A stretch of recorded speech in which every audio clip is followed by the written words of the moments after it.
leaving India by boat, the Condoran Castle,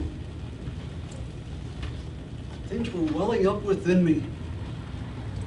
And I had to write. In 9 days, I produced my most inspired document, Hind Swaraj. When my right hand got tired, I used my left hand. This is the document I would like to share with you tonight. Before going into that, I would like to give you a little background of how and why I was inspired. I became a lawyer in London. In 1893, after 2 difficult years in India trying to be a lawyer, I went to South Africa on invitation. And there I received a jolt. In my first week there, I had a first-class ticket on a train. And when we got to Pietermaritzburg, I was removed from the train physically, and the train left without me. They did not want an Indian in the first-class coach, and they would not honor my ticket. Sitting all night in that cold mountain town, I froze. I was in turmoil. What should I do? Return to India? Or fight for Indians' rights in South Africa? That was what I consider the most creative moment of my life, because I decided to stay in South Africa. The second incident, what I call a transforming moment, was in 1904. I had already spent 11 years working with Indians in South Africa and knew many people, read many books, came to understand the situation. My friend, Henry Pollock, gave me a book by John Rustin called Unto the Last, to read on a trip from Durham to Johannesburg. This was a transforming book for me. It's a great work that stirred up my deepest convictions. I felt that one who can arouse the dormant inclinations from all in human beings is a poet. All poets, though, do not evoke equal responses from all. For all do not have equal share in dormant good inclinations.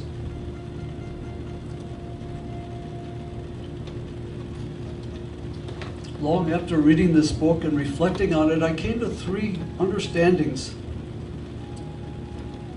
The good of everyone, the good of the individual, is contained in the good of everyone. The second was, everyone's work is equally precious because every person is equal in dignity. And the third, a life of labor, like the life of a tiller of soil or the life of a handicraft worker, is equal in dignity. These were the learnings that I had after coming to Johannesburg. Immediately, I put these ideas into action. I formed the Phoenix community, where all my associates and family moved to live this life that we had been inspired by. Not only did I get moved by John Ruskin, but people like Henry David Thoreau, Tolstoy,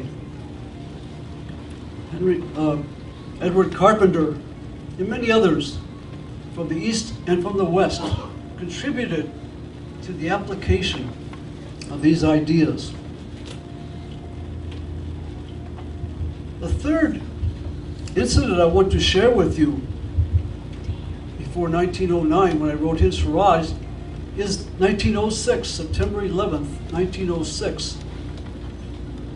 There, the people in the colony in South Africa printed new regulations controlling the movements of Indians. We were greatly incensed. Better to die than to submit to these regulations.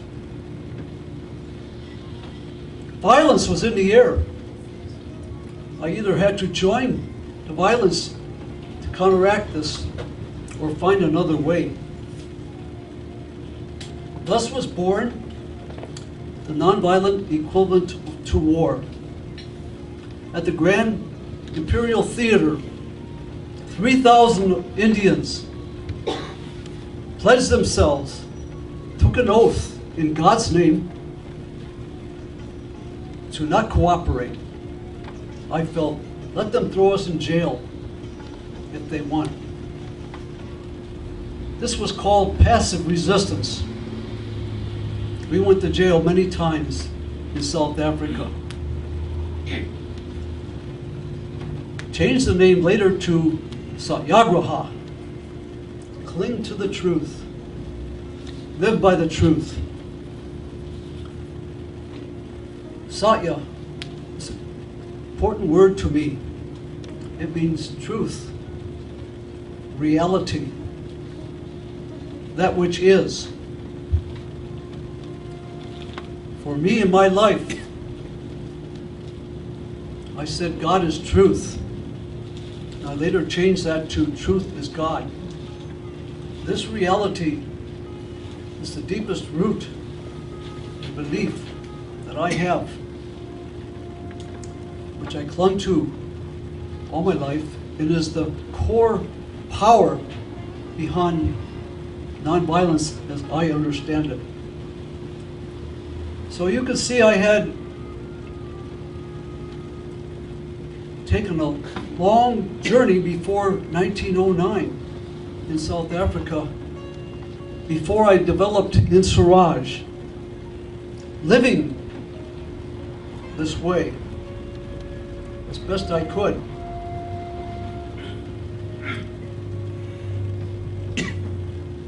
You may have heard my reply to the question, Gandhi, what do you think of Western civilization?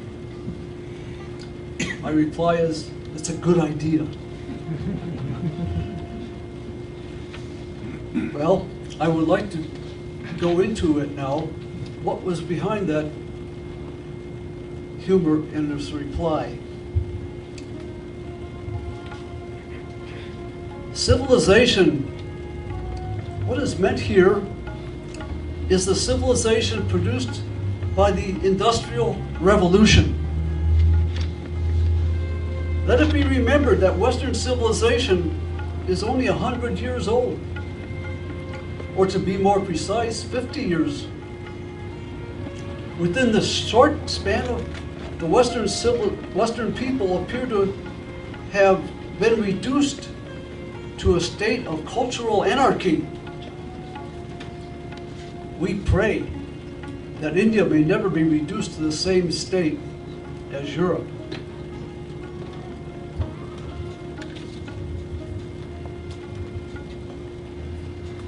In 1909, I wrote to my friend Henry Pollock, there is no such thing as Western or European civilization, but there is a modern civilization, which is purely material. East and West can only really meet when the West has thrown overboard modern civilization almost in its entirety. It is not the British people who are ruling India, but it is modern civilization. Through its railways, telegraphs, telephones, and almost every invention which has claimed to be a triumph of civilization. Increase of material comforts, it may be generally laid down, does not in any way whatsoever conduce to moral growth.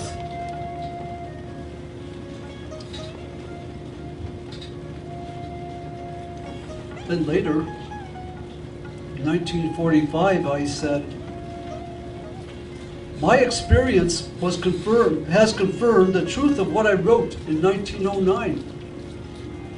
If I were the only one left who believed in it, I would not be sorry. For I can only testify to the truth as I see it. It does not frighten me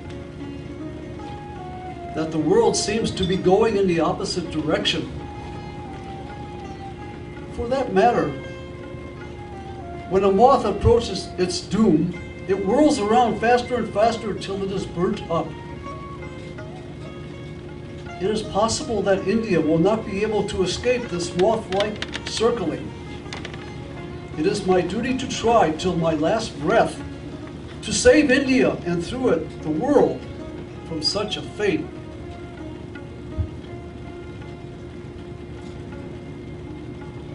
And then I wrote to Mr. Weiberg, I have rejected modern civilization in toto because its roots are rotten. It is possible to admit that it might have some good elements, but I have weighed the civilization in the scale of morality.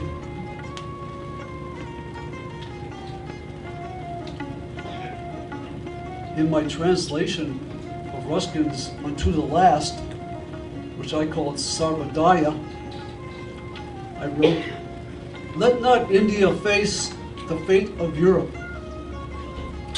The populations of European countries poised to pounce on one another are holding back only because they are engrossed in replenishing their stocks of armaments. One day there will be a conflagration and Europe will become a living hell. This was written in 1909, before the First World War and before World War II. It said that 80 million or more people died in those wars.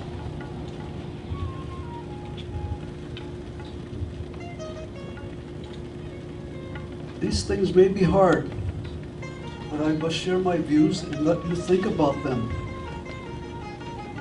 So there are two main objections to modern civilization from my point of view.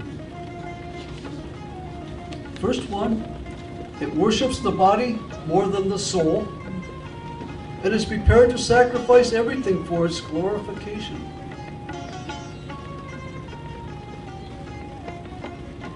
The second is morality, or no morality, no truth, God. Many problems can be solved by remembering that money is their God. The civilization takes note neither of morality nor of religion. In Siraj, I wrote, the tendency of Indian civilization is to elevate the moral being. That of Western civilization is to propagate immorality. The latter is godless. The former is based on the belief in God. I must make note for you that I respect and love the British people. But modern civilization tore them down in my mind and experience. It has corrupted basically good people. Also, throughout my life, I admired the British Constitution. It moved me. So in Hind Swaraj, I have three main areas for your consideration. Swaraj, Swadeshi, and Sarvadoya.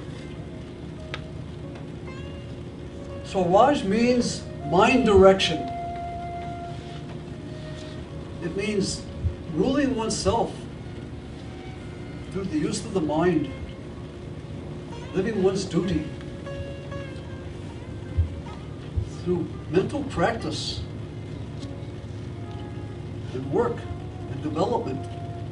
I went to my inner voice and found it. In every time of difficulty or change or confusion, I would go to my inner voice. Here is what I wrote in his Swaraj. It is Swaraj when we learn to rule ourselves. It is therefore in the palm of our hands.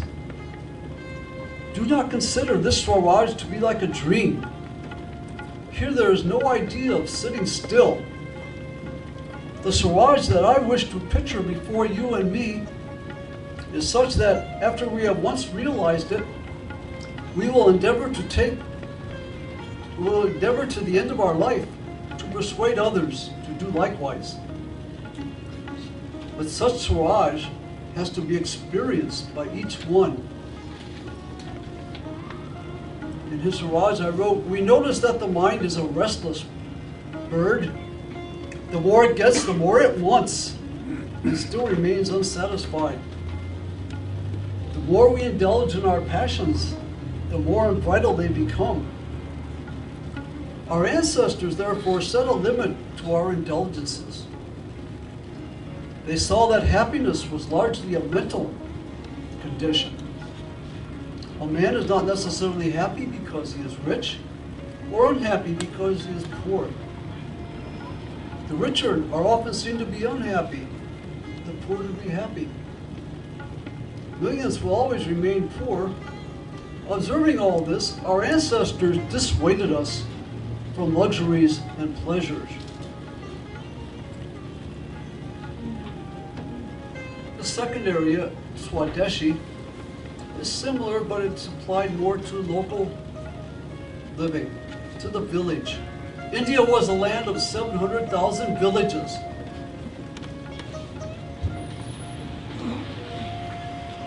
Thousands of years old, in many cases, well settled, well developed.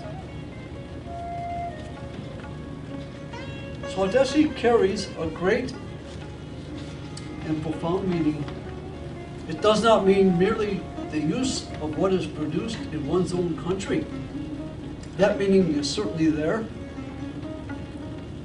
But there is another meaning implied in it which is far greater and much more important. Swadeshi means reliance on our own strength. We should also know what we mean by reliance on our own strength. Our strength means the strength of the body, our mind, and our soul. From among these, on which should we depend? The answer is brief. The soul is supreme, and therefore soul force is the foundation on which we must build. Passive resistance, or satyagraha, is a mode of fighting back which depends on soul force, the root of nonviolence. That then is the only real key of success for the Indians. Sarvodaya, meaning the good of all, is the third point. It puts together what I call the constructive program.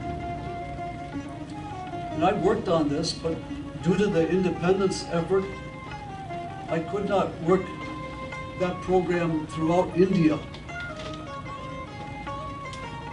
Sarvodaya has many elements that make the villages integral, whole, integral. For example, communal unity, no racism, no factions, removal of untouchability, the scourge of the Hindu religion, prohibition of drugs and alcohol, khadi, homespun cloth, many village industries, hygiene, economic equality, labor, and many other qualifications. So in Hind Swaraj, this is what I wanted to propose as a way to be independent and to live. Civilization means performing our duty, observing morality. It means attaining mastery over mind and passions. It means knowing ourselves. Civilization posits that the means must be consistent with the ends.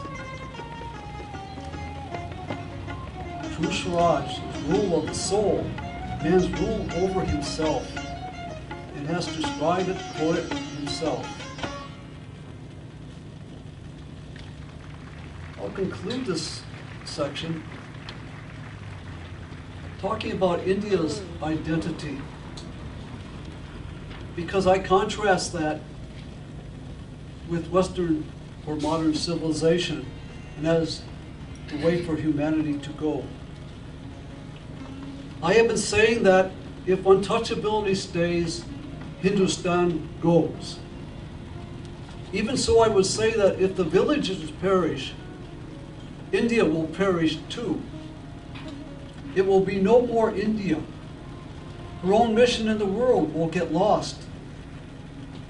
The revival of the village is possible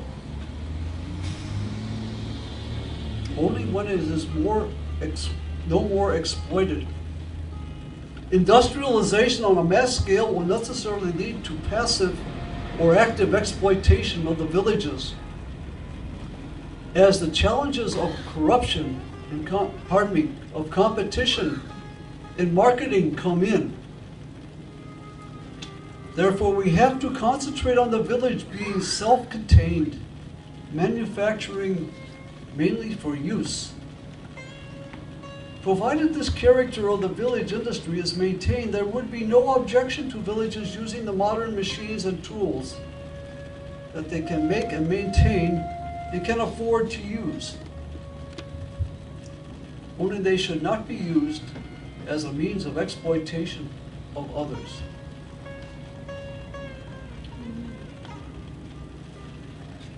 As I mentioned, 1947, I could not celebrate independence. It was not the Swaraj that I wanted. I went to Calcutta. Nonetheless, the vision of Hind Swaraj is my vision. We have much work to do if we are going to live that. This is my presentation, my message to you tonight.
He kindly light.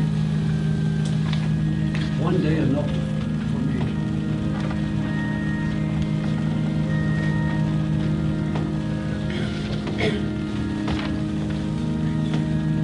I speak to you now as Bernie Meyer, called the American Gandhi. I want to offer to you my application, my take on Hind Swaraj and Gandhi's vision for today, for this century.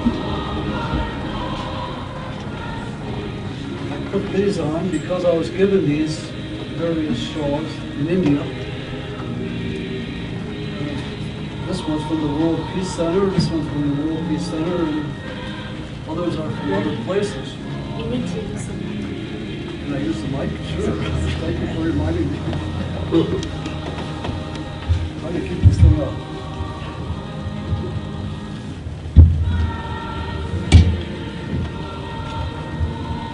These are just gifts to me because I portray Gandhi, as you see me, in India.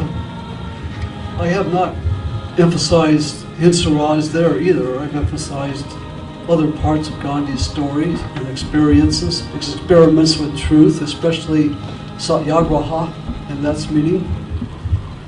And I've been doing that since 2005. And I've been to India twice in the last 6-7 months. And every experience is extremely exciting, elevating, moving. They honor me as Gandhi. It's just amazing. But nonetheless, I try to give essentially the same message. We must live. We must live the vision in my mind. Not that Gandhi had every answer or anything like that, but the principles and the meaning are there.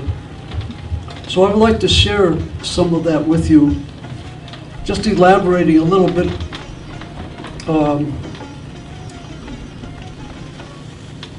on this, what I have just said from Hind Swaraj. Is Gandhi passé? Gianni Sofri, in his book Gandhi in India, wrote, "In independent India, Gandhi was simultaneously beatified and forgotten."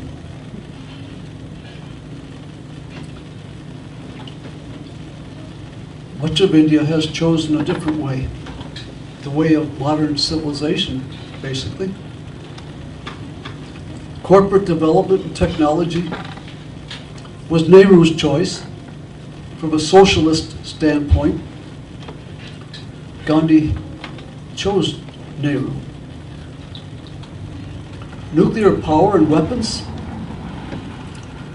are being fostered headlong, full force in India now. India passed a bill recently that protects the United States corporate interest from any liability due to damage on India's soil. It's something like the bill that was passed in the United States. If the nuclear power plants have problems, the United States government, the United States taxpayers will pick up the tab. Resources. India has many natural resources. Who sits on those resources in many cases? The tribal people who have been there for thousands of years. Arundhati Roy wrote about this in her latest book, Field Notes on Democracy. She also had an article where she went and lived with the Naxalites, who are Marxist in orientation, but they're basically tribal people. And she titled the article, "Gandhi with Guns." When I was in Ahmedabad at a conference, I met a man named Felix Patel. We exchanged books. His book was Sacrificing People, I have a copy over there, Invasions of a Tribal Landscape. These tribes basically live in the forest, in the rural areas. Many of their villages are on land that they've been living and farming in a forest type way for centuries, if not thousands of years. Bauxite is 9 meters thick on tops of mountains. When the rains come in the summertime, the water is stored in bauxite. And then in the dry season, that water gradually runs out, enabling the people to drink, water vegetation, to live. These people are now being removed by corporate and government powers so that the bauxite, which makes aluminum, can be mined, can be taken. So this is the India, that I'm becoming aware of and experiencing, that speaks so much to what we need to do in our world. One of my teachers, starting in '58 when I was in seminary, 1958, was Thomas Merton.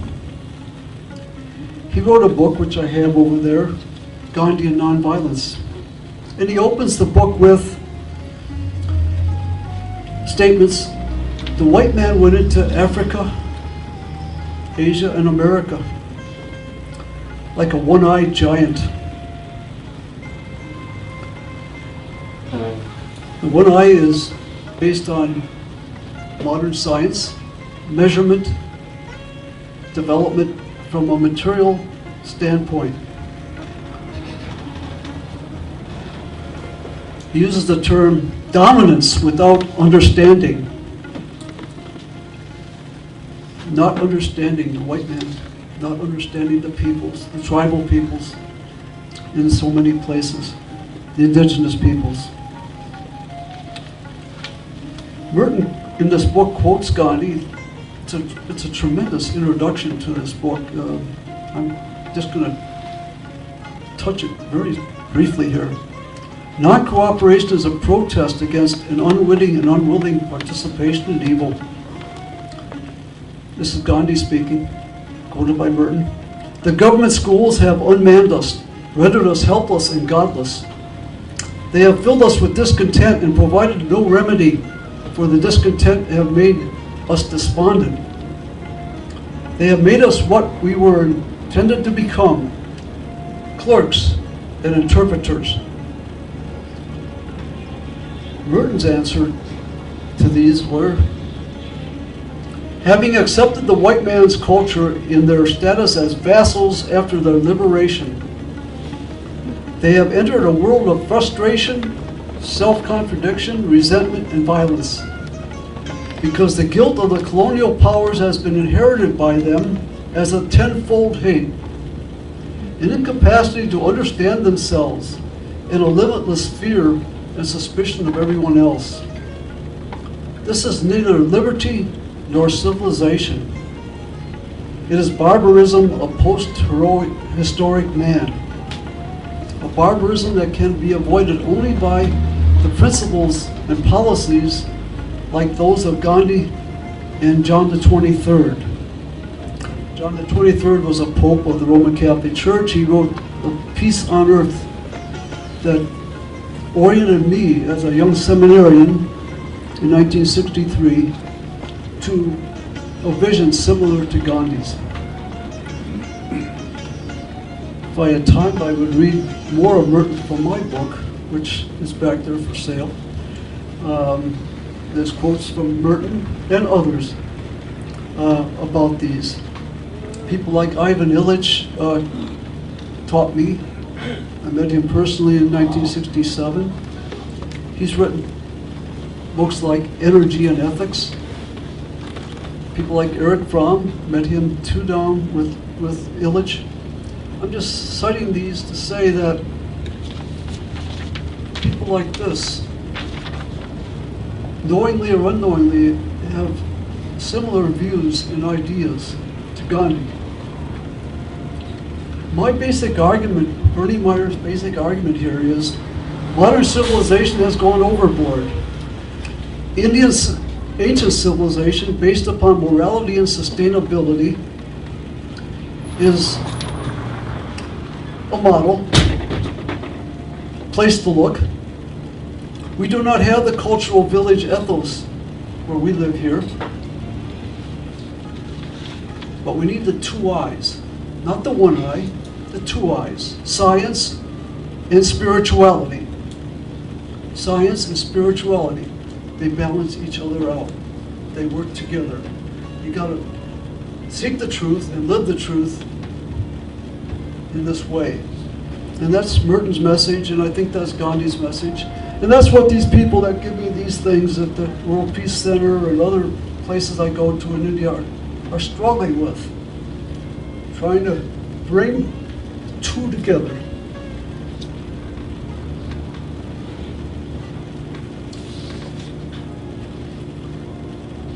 I want to share a little bit of my own experience, because I don't get all my reading from books. I get plenty, probably too much. Maybe a little too academic at times. But I want to share some of my experience, just to give you a sense of where I'm coming from, because it may be different from yours. I know some of you here, and some of you have similar experiences. In 1969, I protested against the Dow Chemical Company in Washington, D.C. because of their profit-making and weapons-making in Vietnam. They made napalm, but they also made Agent Orange, which contains dioxin. I went to prison for that with others. Last year was the 40th anniversary of that event, and I went to Vietnam, and I saw the victims of Agent Orange there. Not just Vietnamese victims, but American victims and European victims, warriors who fought in the Vietnam War, were there working with the Vietnamese to take care of them. This is a book by Philip Jones Griffiths about Agent Orange. It has many photographs. He's a photojournalist. It has a lot of history and a lot of the implications of Agent Orange. Agent Orange, as I said, contains dioxin, one of the most lethal chemicals that humans have developed. More chemicals were dropped on South Vietnam than any place ever. The third and fourth generations now are being victimized by it. I encourage you to look at pictures of that. But it's not only there. We all have dioxin within us because it's so mixed up. And even here, this is what this issue, April 9th, 2010, a few weeks ago. Contamination reemerges in the port. Dioxin, right out here in the port of Olympia. They dredged the canal for the boats, but they didn't dredge it to get all the dioxin. And now this article says it's slipping, merging into the channel. They don't know how much. It's very deadly material. Just a few grams of it put into Manhattan's water source would eventually kill all Manhattan people if they imbibed in it. So it's a serious thing. Another experience I had was when I walked from Scotland to London, 2007. I walked like this because I wanted to say as dramatically as I could that we need to address nuclear weapons, climate change, what the effects of peak oil, and so on. We walked along the coast, and I wish I had time to tell you stories about this. I'll tell you just a little bit. One place is Sellafield. It's a nuclear power and processing plant. And they have been releasing low-level nuclear radiation into the Irish Sea, making it one of the most radiated bodies of water on Earth. A man named Duncan Ball joined us. This is Duncan. He, at the age of 18, worked in that plant for 18 years. And then he started blowing the whistle on the practices that were happening there. Then he got fired, and he kept blowing the whistle, and he ended up in prison for a year. He joined us on this walk, and I became friends with him.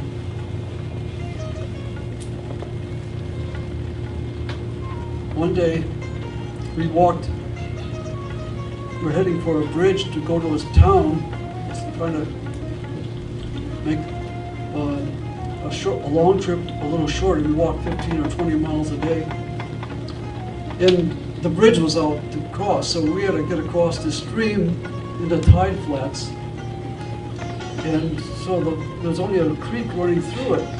And the walkers, including me, tried to get through that.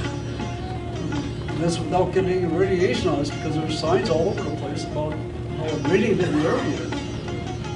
Well, we were most afraid of getting wet. We thought that's where the radiation was. But I found out after getting home that the radiation was attached to the sand pieces. So we were avoiding the wrong thing. Well, Duncan told many stories about Sellafield, and I could tell you much more. The main point is that we're destroying the earth. Duncan died last summer, July, age of 49, from the effects of working with radiation in that place. At least that's the sense of disease. So that's another experience to share with you of how I see things. I see us contaminating Mother Earth in so many ways. And to me, that's an effect of modern technology, modern civilization. We're doing many things without weighing the cost, the true cost, trying to avoid them. So I have other things I'd like to share on my own experiences, but time is moving. And I wanted to give you some handouts and ideas of what to do, because I mean, it's nice to know these facts and principles and ideas and so on, but unless we're trying, and I know most, if not all of you, are doing various things on this, but I want to contribute a little bit more to your reservoir of ideas and so on. What prompted me to do this tonight, when I got back from India in February, I was overwhelmed from the 3 major conferences I went to, each different from the other, each with different emphases and ideas and purposes. I was just swarmed. And I was given, like others were at this one conference, Gandhi's Hind Swaraj, A Fresh Look by Kanti Shah. So reading this, I thought, I had studied Hind Swaraj before, and there's a great other book here about it. But I said, this is what I should present here in Olympia to encourage us to take some of these ideas. And since I can't give you the book because they're in India and I only have one copy, I copied out what can we do then. And So there's a little bit more about what we can do in this one chapter toward the end of the book. But I don't want you to read it now, but and if you have more time, I'd hit the five general points, which basically are create a philosophy of how to live, balancing wisdom and science with the modern technology, and then putting it into practice, and so on and so on. So these ideas are one place for you to start if you would like to do that and consider it. I'm trying to remember my next point.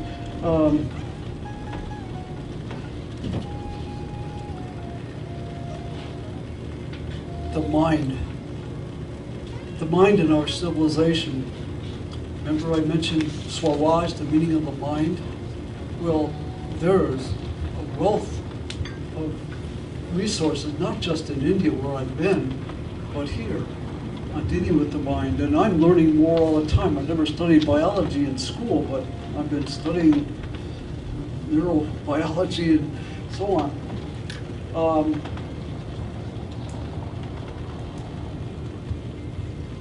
The Jains, and this is Acharya Mahaparaja, have been working on combining science and spirituality intensely. And I've been to, let's see, 3 trainings there in the last 3 years called Prashka meditation. Praksha means perception meditation. And I've been meditating since 1958 when I went to seminary in various ways, mostly from a Western Christian standpoint, and I've benefited much from it. But of late, since going to India and talking with them, I've said, well, there's just a plain natural way to do this. I mean, it's train the mind, train the emotions, and I'm learning that. Well, I've been to 3 trainings and a 4th trip, and they have me portray Gandhi in the villages and in schools and so on, but I've been to trainings, and so this is an example of if I had time, and they want me to do this, they want me to be an ambassador here, to conduct trainings here, and that would be a time commitment. They also want me to come and move to India and do it there. So I don't know what I'm going to do, but I'm at least recommending. Here's therapeutic thinking. It's done by a layperson of the same orientation. Scientific meditation technique for conscious living. I practice this to some degree every day. I'm taking this in and reapplying other learnings I've had to this. And I think when we talk about Swaraj and all the stuff I tried to say before from Gandhi on that, this is one significant application. And like I say, there's other groups around town that lead meditations and so forth. So what else?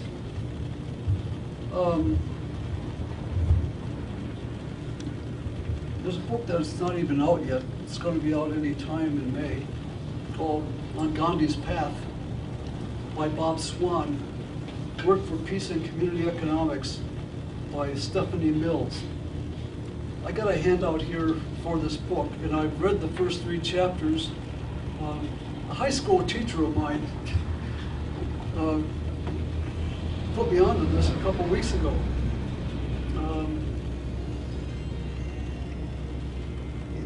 He was a Jesuit, and he taught English. And 1950s, I graduated from high school in '56.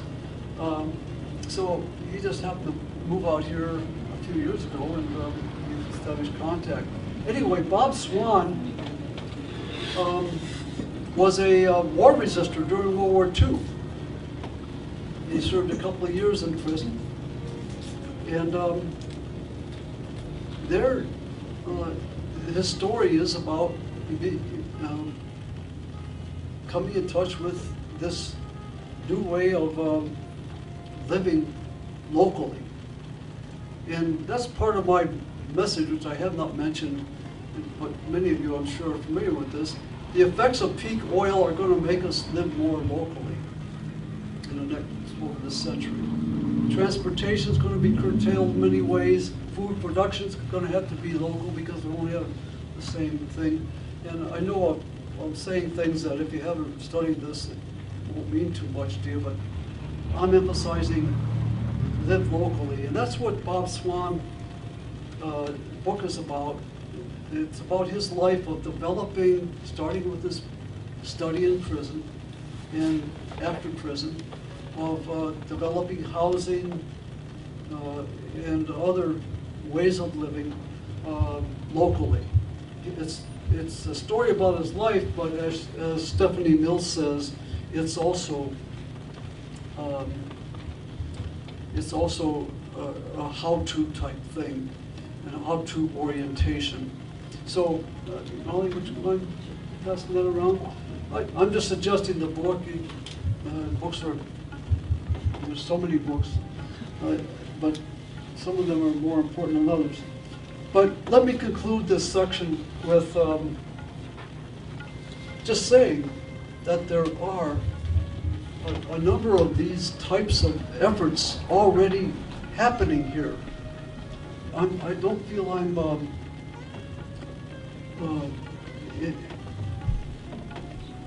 duplicating in the sense of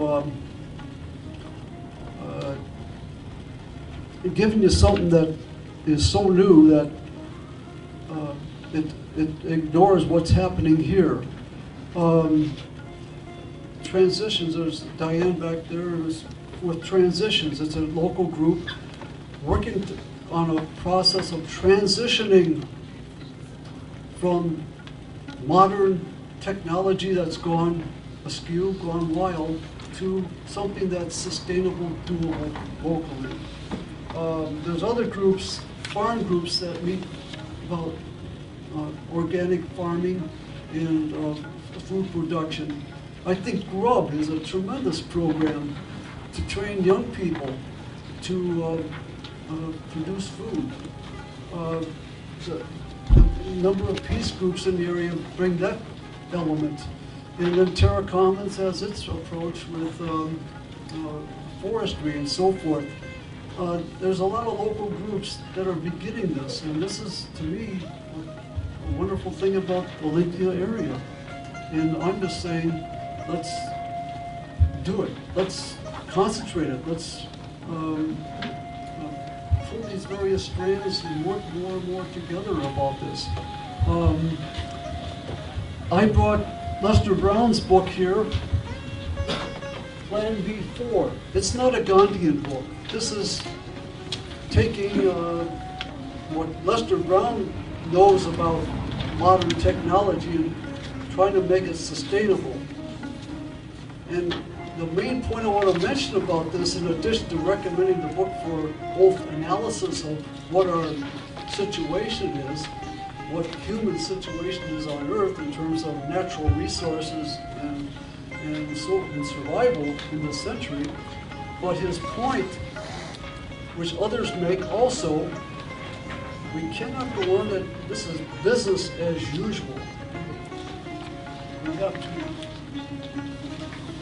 get past business as usual. How do we do that? We're also busy. That's a good question. But I think we just got to realign how we use our time, focus, and pray for the best results.